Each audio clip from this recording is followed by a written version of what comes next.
FM. Selamat pagi untuk Anda semua dimanapun Anda berada di pagi hari ini. Tentunya rekan Rau di weekend, happy weekend to all. Selamat berakhir pekan, selamat berhari Minggu untuk besok, selamat bermalam Minggu untuk ntar malam. Rekan Rau di pagi hari ini, di hari Sabtu, di hari ke-6 di bulan Februari ya. Tentunya di jam 9 sampai dengan jam 10 nanti kita selalu hadirkan program acara yang sangat luar biasa. Salah satu program unggulan di Raw FM yang mana Sultan konsultasi kesehatan bersama Tabak Sel. Nah, di sini sudah hadir dua dokter-dokter cantik, dokter-dokter muda ya, yang sangat energik, yang akan membahas tema kita tentang narkoba.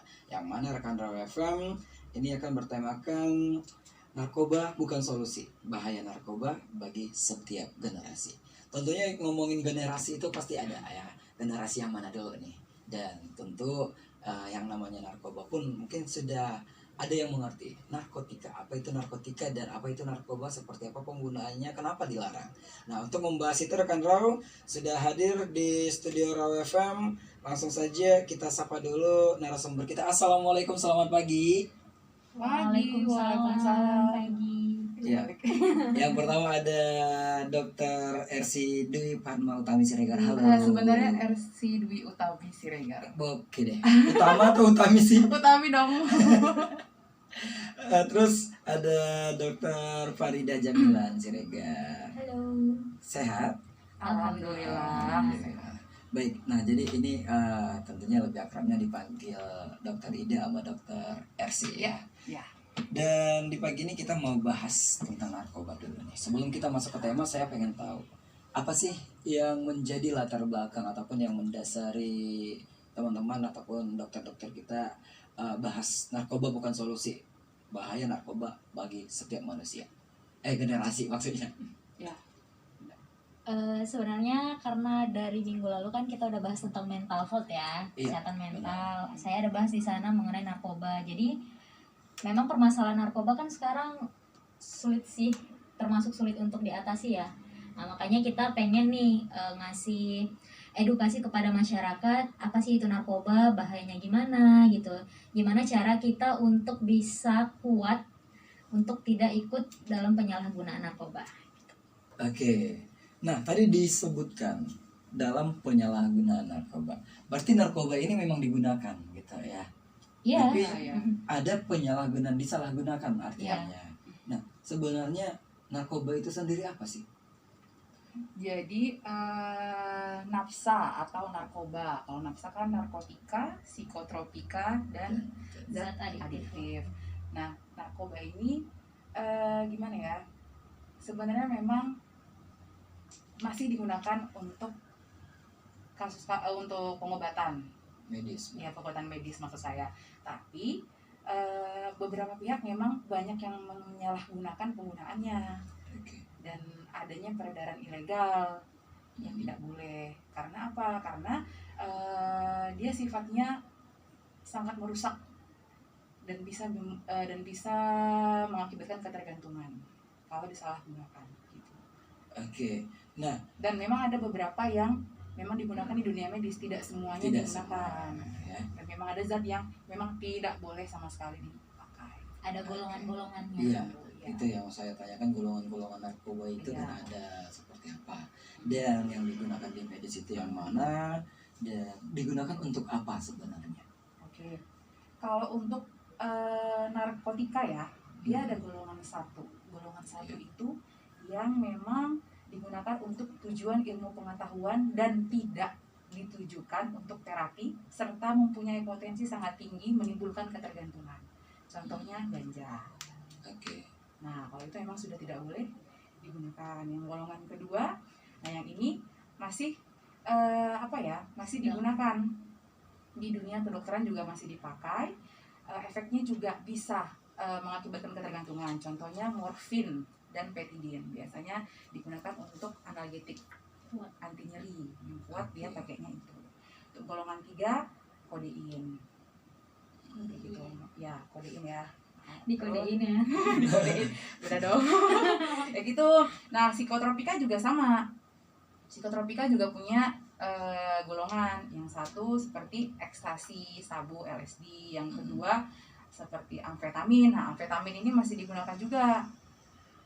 Terus yang golongan ketiga phenobarbital. Yang keempat pil koplo. Pil koplo itu gimana? Iya, yang kayak obat kolonial Cendol- Jepang, cendol phenobarbital. Ya, cendol dawet dong. Ya, kayak gitu tuh. Oke, dan itu masih digunakan dalam medis.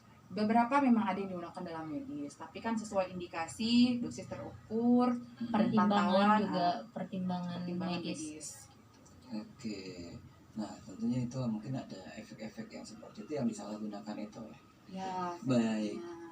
Nah, untuk Dokter Ersi dan Dokter Ida juga, saya dari tadi pengen bertanya juga. Oh, iya. Adanya yang namanya pentingnya kita mengetahui narkoba, ya. Dan ada yang mengatakan narkoba itu cukup diketahui tapi jangan dikenali. Lebih bagus kamu nggak kenal barangnya, tapi kamu tahu namanya daripada kamu mengenalnya. Gitu.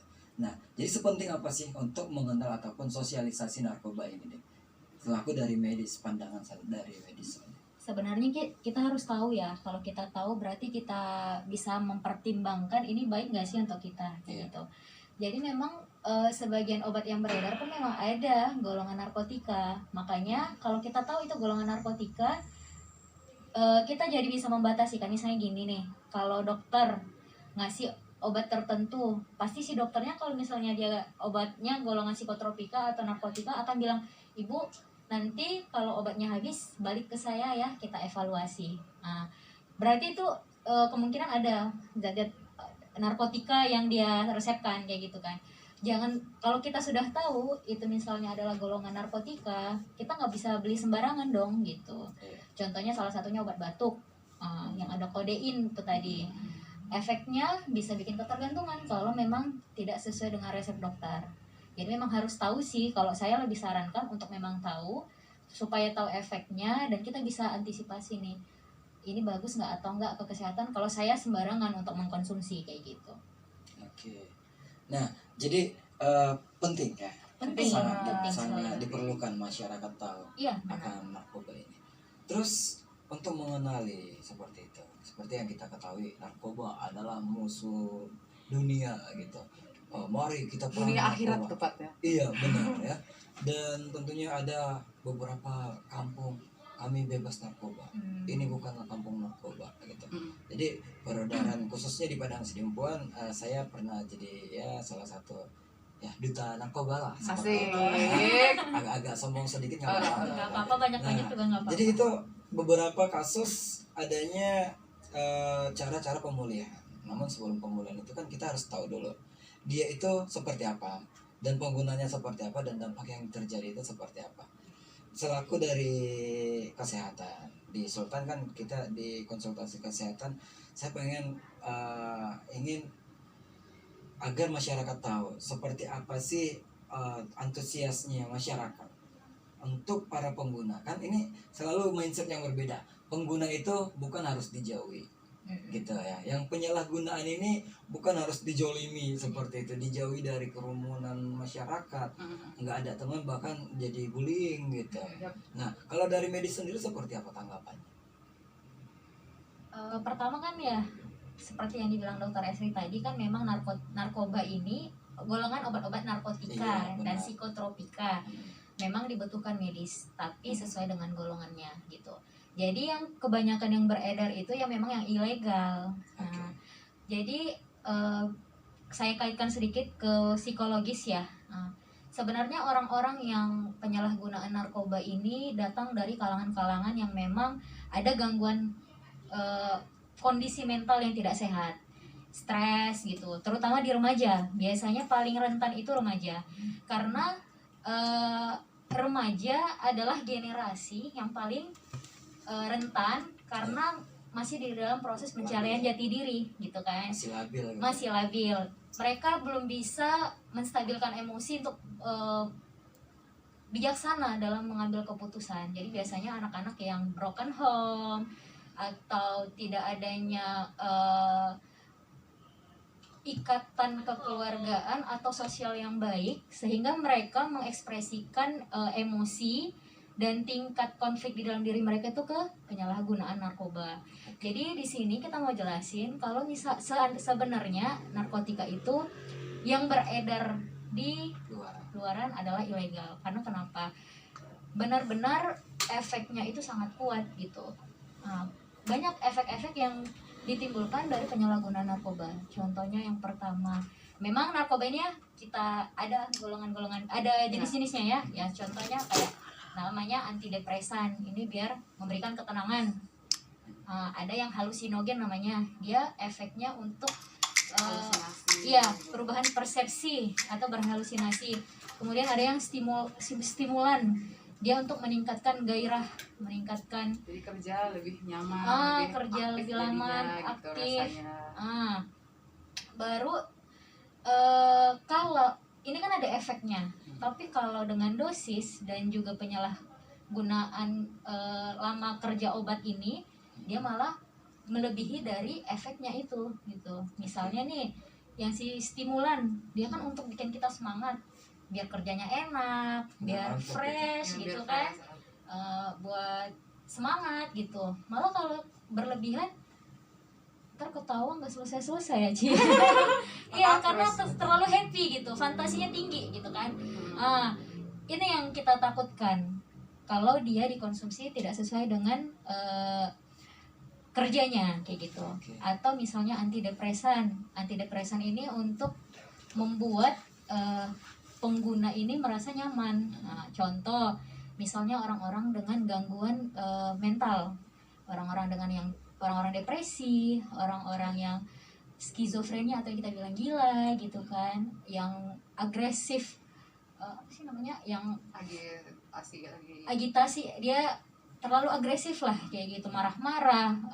Kita bisa berikan antidepresan ini gitu, jadi menyebabkan ketenangan. Tapi kalau dia penggunaannya tidak benar, berlebihan, baik itu dosis dan cara penggunaannya, dia malah jadi hilang minat, nggak punya semangat hidup, nggak percaya diri, pengen menarik diri dari lingkungan sosial gitu. Jadi efek samping yang ditimbulkannya kalau tidak sesuai dengan fungsi si obat ini ya itu bisa merusak generasi. Kalau rusak generasi artinya apa? Aset bangsa pun hilang kan kayak gitu.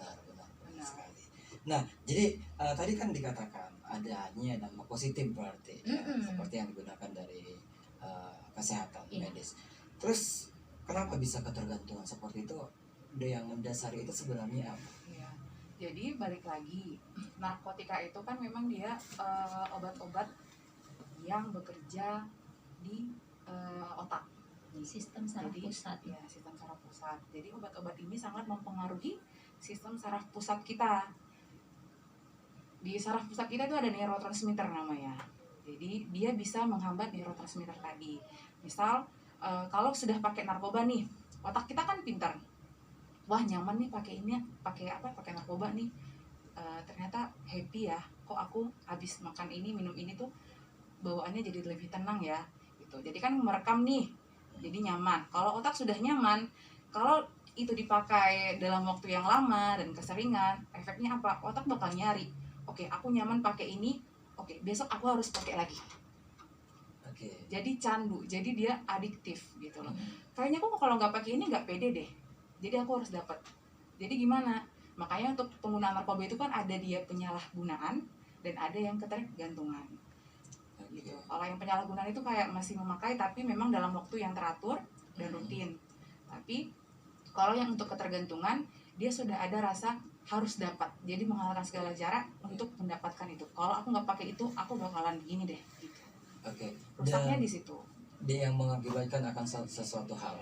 Kalau saya tidak mengkonsumsi hal ini, saya ada yang kurang. Iya, ada yang kurang. Itulah yang dikatakan ketergantungan. Yes, benar. Nah, untuk tingkatan penggunaannya pun ini ada dijabarkan ya.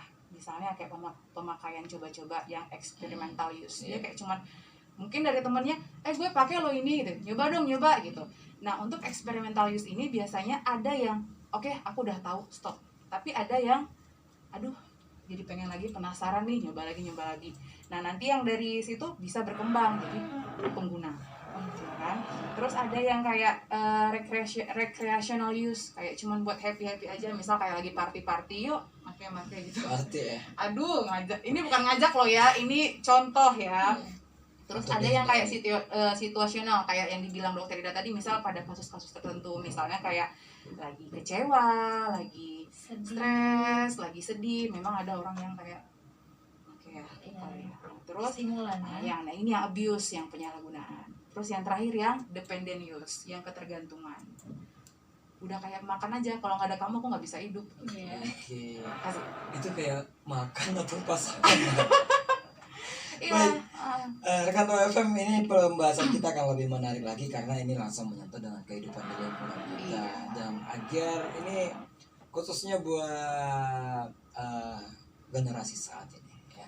Generasi seperti yang dibilang Dr. Ida, penerus bangsa. Iya. Ya, ini akan menjadi garda terdepan untuk masa depan bangsa Indonesia. Selengkapnya akan kita bahas hanya di Sultan Konsultasi Kesehatan. Sultan Konsultasi Kesehatan. Masih semangat Dokter Ersi dan Dokter Ida? Masih dong. Oke, semangat. Saya pikir tadi bawa trompet. Baik, di sisa waktu kita ini kita akan lanjutkan lagi bahas tentang konsultasi kesehatan dengan tema narkoba ini ya.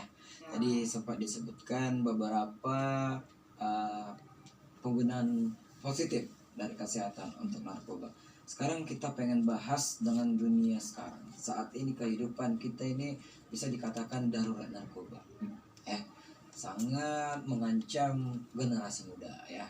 Karena ini mayoritas apalagi kita kaitkan dengan sekarang, kehidupan sekarang pandemi ini, sekolah lagi off dan waktu anak-anak banyak di luar gitu. Iya benar. Dan malam kita lihat di jalanan banyak anak sekolahan.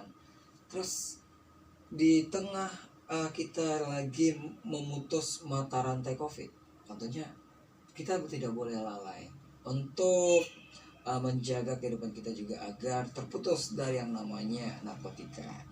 Nah, kalau boleh kita tahu, generasi seperti apa yang paling rentan di kehidupan sekarang ini, yang paling rentan untuk mengkonsumsi narkoba ini? Ya, mungkin saya coba jawab dulu ya. Yang paling rentan yang pertama remaja, yang pertama. Karena remaja tadi udah dijelasin sedikit kan, memang masa labil, pencarian jati diri, belum bijaksana dalam memutuskan suatu keputusan yang baik, itu belum bijaksana. Tapi kita harus ketahui banyak sekali kok orang-orang yang rentan terhadap penyalahgunaan narkotika ini. Tapi dari beberapa penelitian, intinya itu adalah orang-orang yang biasanya dikaitkan dengan adanya kesehatan mental yang tidak baik. Contohnya orang-orang yang bekerja, stres yang hebat. Apalagi di masa sekarang semuanya serba, tuntutan itu serba cepat, serba praktis kayak gitu kan. Jadi tuntutan untuk bekerja tetap segar, tapi tidak mengenal waktu gitu. Jadi penggunaan narkotika ini ya, mereka merasa penggunaan narkotika adalah jalan apa namanya ya, jalan pintas. Jalan pintas untuk mengatasi stres mereka gitu. Jadi sebenarnya kalau dikaitkan ke psikologinya itu sebenarnya karena kurangnya pembentukan karakter gitu, ilmu pembentukan karakter yang lemah. Dari zaman ke zaman kita pembentukan karakternya lemah. Contoh, karena kesibukan orang tua mendidik anak, jadi terbengkalai kayak gitu. Jadi dukungan keluarga, dukungan sosial itu kurang dalam pembentukan karakter anak, terutama di ilmu agama atau spiritual.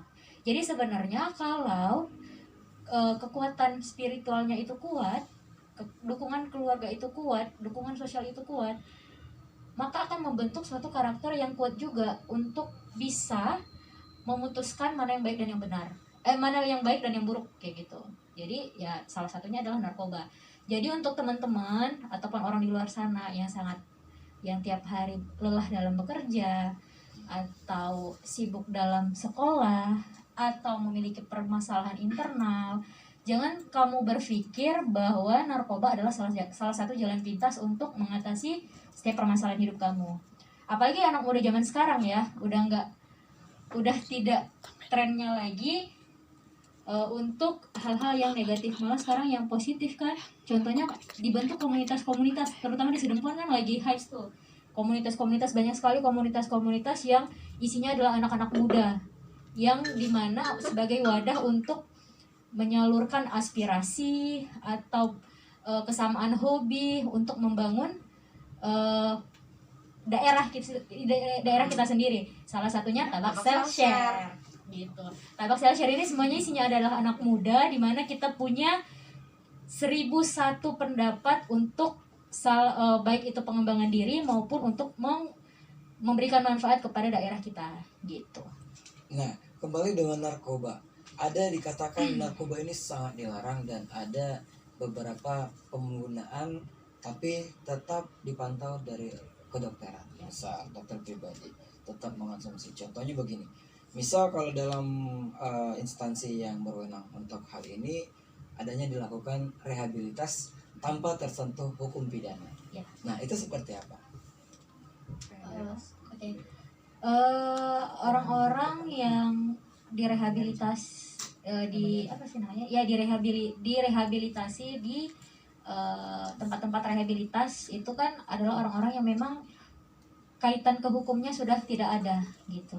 Jadi memang tetap aja kalau sebagai pengedar, penjual yang gitu-gitu, sindikat itu tetap kena hukum.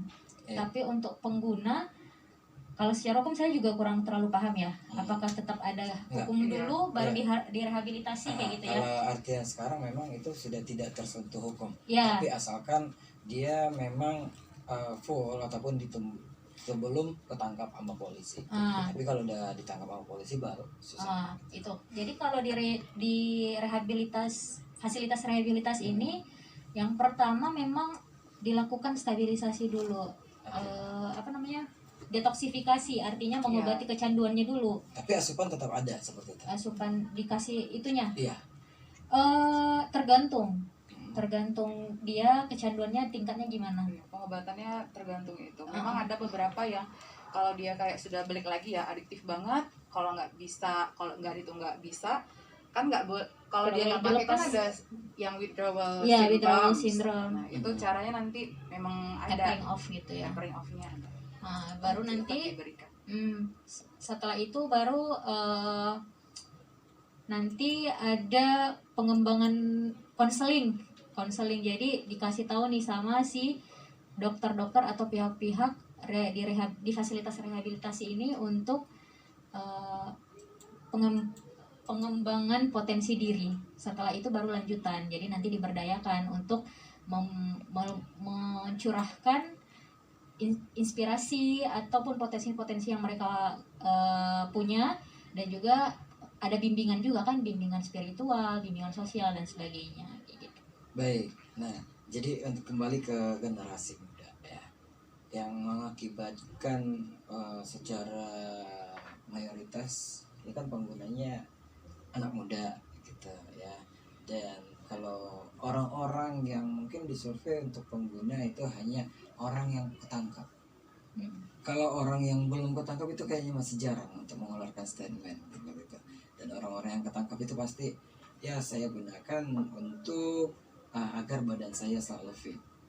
Ada yang mengatakan agar mata saya tidak pernah ngantuk karena saya kerjanya malam gitu bersama ya. Dan kecanduan seperti ketergantungan, dan itu karena narkoba. Ada juga bahasa dia kecanduan ataupun ketergantungan dengan kafein. Nah, apakah ada zat yang menjadikan kecanduan tadi yang dimiliki di narkoba itu sama dengan di kafein? Kalau zatnya pasti yang dinamakan zat narkoba itu memang kenapa dilarang? Karena memang efek sampingnya adalah candu. Tapi balik lagi sesuai dengan golongannya. Ada yang candunya memang sangat kuat, ringan, sedang dan ringan gitu. Dan ada juga yang diperbolehkan, ada yang cuma untuk ilmu pengetahuan. Kalaupun diperbolehkan untuk medis, dengan pertimbangan dan juga dengan dosis dan pengawasan. Jadi memang ada candu, memang sifatnya memang candu lah yang paling dikhawatirkan kayak gitu. Oke, nah tentunya kalau tidak semua candu itu dilarang. Nah, ada kafein tadi itu Iya. kan nggak Tapi apa-apa. tidak boleh berlebihan. Dan apakah itu ada dampak negatifnya juga? Untuk kafein? Iya. Kalau kafein untuk orang-orang tertentu, Orang-orang. ada orang yang kalau kalau contohnya kalau saya memang tidak bisa minum kafein Penyakit karena komorbid misalnya Ya. kayak jantung jantung nggak boleh juga minum kafein karena malah bikin berdebar-debar kayak gitu. Oke. Nah, jadi rekan Raw FM di sini coba kita bacakan dulu dari WhatsApp-nya Raw FM. Assalamualaikum, halo saya Putri. Dok, mau tanya dong, sekarang kan udah banyak banget anak remaja yang mengkonsumsi narkoba dan melakukan tindak kriminal, Dok. Lalu solusinya gimana, Dok, untuk mengurangi tingkat pemakaian narkoba di kalangan remaja dan tingkat kriminalitas yang dilakukan remaja yang disebabkan oleh narkoba? Halo Putri, itu kita katanya banyak ya yang memakai narkoba. Iya, udah Sama, banyak banget. udah banyak banget. Mungkin kita bisa di-share infonya. Ya itu. Jadi kalau ditanya gimana sih dok, dia kan minta saran ya. Sarannya gimana? Nah, Upaya ini lebih ke upaya. Memang kasus narkoba ini tuh termasuk kasus yang sangat kompleks. Jadi butuh multidisipliner, terus multisektoral yang mengkaitkan semua ya, mulai dari pemerintah, orang tua, hukum, guru, Lingkungan. teman, lingkungan, semua harus bekerja sama untuk memberantas. Karena apa? Karena saat ini memang perdagangan narkoba ini pun gampang, ya kan? Terus media sosial juga zaman sekarang gampang banget. Jadi untuk informasi seperti itu sangat mudah banget gitu loh. Caranya gimana? Ya tadi konseling seperti ini. Terus orang tua juga. Orang tua sebenarnya sangat memiliki peran karena untuk nafza sendiri memang ada kriteria potensial user. Jadi anak-anak yang berpotensi untuk menggunakan narkoba. Misalnya kalau anak harusnya maksud saya orang tua harus sudah sangat curiga kalau misal anaknya dari kecil kok tampak murung, membangkang, sudah mulai coba-coba merokok. Terus untuk di usia remaja juga yang sangat kalau dinasehatin nggak mau, suka berbohong, misalnya suka minta uang jajan, mencuri. Sebenarnya orang tua di situ harusnya sudah lebih aware gitu, nggak boleh cuek. Terus hal-hal demikian juga sebaiknya memang didiskusikan dengan guru sekolah dan mungkin Psikolog. Ke psikolog, dan yang paling penting juga lingkungan. Misal kalau di sini kan nggak ada RT RW ya, sebagian ada. Nah untuk angka kriminalitas tadi ya balik lagi, wah kalau udah pakai itu sih harus bawa hukum ya. Iya benar. Iya kan ya. Tapi dukungan sih. Ya dukungan, support, nggak boleh cuek. Pasti ada penyebab yang membuat dia lari ke penyalahgunaan narkotika. Gitu. Mungkin dia merasa tidak ada yang peduli atau permasalahan yang sangat hebat. Itu kan bisa kalau kita di konseling, baik itu dari pihak keluarga dan psikolog, kan bisa membantu meringankan bebannya agar dia juga nggak mekanisme untuk escape plan pelariannya itu ke si narkotika gitu. Benar-benar harus pendekatan banget untuk kasus-kasus narkoba, nggak boleh sembarangan. Soalnya kalau murung juga, saya nggak tahu ya sebenarnya ini kalau yang ngikutin siarannya Dokter Ida yang minggu kemarin, sebenarnya itu bagus banget mental health. Karena zaman sekarang orang nih banyak banget menyepelekan yang namanya mental health. Apa sih dikit-dikit galau, apa sih dikit-dikit baper, nggak boleh gitu. Yes. Apalagi kalau stres itu yang kita sendiri itu. yang buat gitu kan, sebenarnya enggak gitu. Karena mungkin permasalahan yang kompleks itu sudah tidak bisa diselesaikan sendiri, memang harus ada dukungan orang lain kayak gitu. Dan pesan saya buat Putri yang nanya, kalau punya teman demikian, ada arah-arah ke sana, harus dibantu, didampingi, didekatin, terus minta tolong orang dewasa di sekitar untuk mencari jalan keluar. Jangan dibully ya. Oke. Nah itu dia rekan Roy FM, nanti bakalan kita kupas lagi di sesi terakhir, tentunya setelah komersial break berikut ini. Just stay tune. Siapkah Anda dengarkan suara kami? Oke. Siapkah Anda termotivasi dengan suara kami? Kesehatan. Masih semangat Dokter Hersi Masih dong. dan Dokter Ida? Masih. Alhamdulillah. Kita masih di pembahasan yang sama tentang narkoba ini, dan kita lihat di sini masih ada pertanyaan. Ini pagi, assalamualaikum pagi Dok. Saya Waalaikumsalam. Sahrul dari Pargarutan Tapanuli Selatan. Wow, halo Pargarutan. Dok, bagaimana pandangan secara medis dengan studi kasus yang sudah sering terjadi di mana seseorang yang mengkonsumsi narkoba dengan kategori sudah kecanduan dan ketergantungan narkoba akan mempengaruhi emosi yang tidak normal sehingga sering melakukan tindakan di luar sadarnya seperti tindakan kriminal dan lain-lain. Namun, ketika dia tidak mengkonsumsi narkoba tersebut, emosinya dapat dikategorikan normal. Nah, berarti ini memicu darah muda dia nih berarti ya. Oh, berarti maksudnya ini Sahrul kalau dia make Dia lebih emosi, garang. lebih garang gitu. Nggak ada Tapi kalau takutnya nggak orang gitu mungkin. Tapi kalau nggak make, Dia jadi kupu-kupu gitu. dia jadi kupu-kupu. Ya benar, bagusan nggak make. Daripada dia garang gitu. Dia daripada Ya, garang. selalu merugikan. Tapi ada loh orang pulang-pulang dari mabuk yang ribut di jalan gitu Ya, ya. gitu. Dan ada seseorang dia make, dia slow. Kalau dia nggak make, dia bawanya Ya. ini. Itu dia mungkin tergantung dari jenis narkotika yang dia minum, yang dikonsumsi. Yang Kalau dikonsumsi. misalnya yang dikonsumsi adalah stimulan, ya iya, Ya, ekspresif gitu kan, jadi terlalu bersemangat, hiperaktif, Menggebu-gebu banget. Kadang-kadang dia nggak sadar dia udah terbahak-bahak kayak gitu. Ya tergantung dari jenisnya sih. Tapi kalau memang dia bilang tidak memakai malah bagus, ya hindarilah untuk pemakaian narkoba itu pelan-pelan. Mungkin kalau memang sudah ada ketergantungan, Ya, mungkin Ya. karena udah ketergantungan makanya kalau dia tidak pakai dia bagus gitu. Tapi rasa kecanduan tadi kan ingin tetap ada ya, pengen Ada. pakai soalnya pengen udah pakai. direkam sama Jadi bapaknya. begitu dia pakai udah jadi garang lagi, jadi landak lagi dia gitu. ya tetap bantuan tim medis sih. Tetap harus mencari Bantuan bantuan medis. karena kalau sudah ketergantungan Nggak bisa diatasi sendiri, juga susah nggak bisa. diatasi sendiri, ya kan? Yang rugi diri sendiri dan keluarga. Oke. Dan ada mungkin statement yang mengatakan bahwasanya narkoba itu hanya untuk kalangan-kalangan orang yang memiliki duit. Gitu ya. Itu ada statement yang mengatakan seperti itu.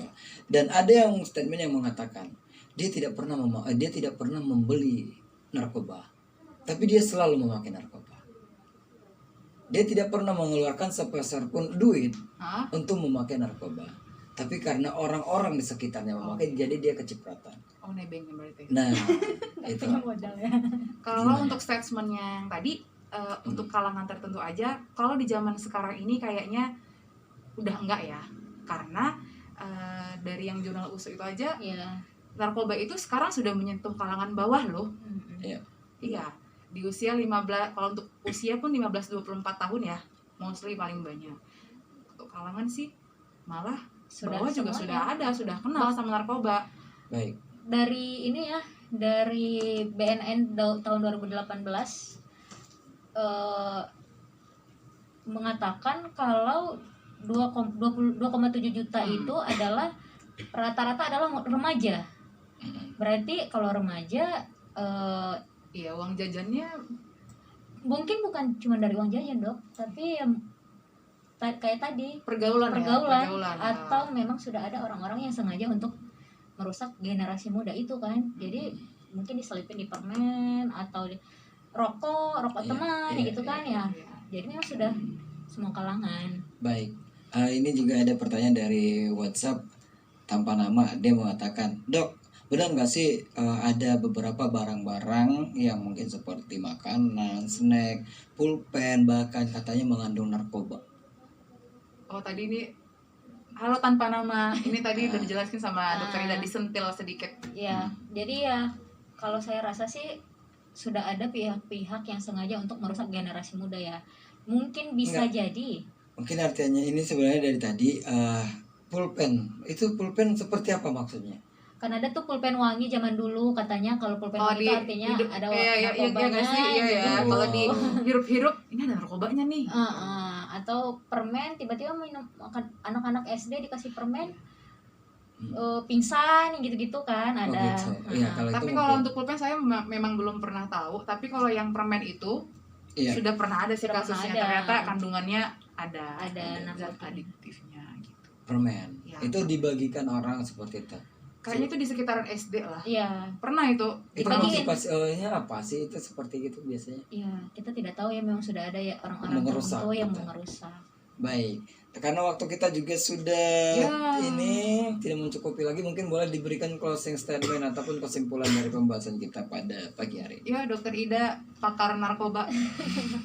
Jadi kalau saya sih sebenarnya lebih ke pendekatan psikososial ya. Jadi apapun yang terjadi, jangan pernah berusaha berpikir kalau narkotika dan teman-temannya itu adalah jalan pintas untuk menyelesaikan setiap masalah.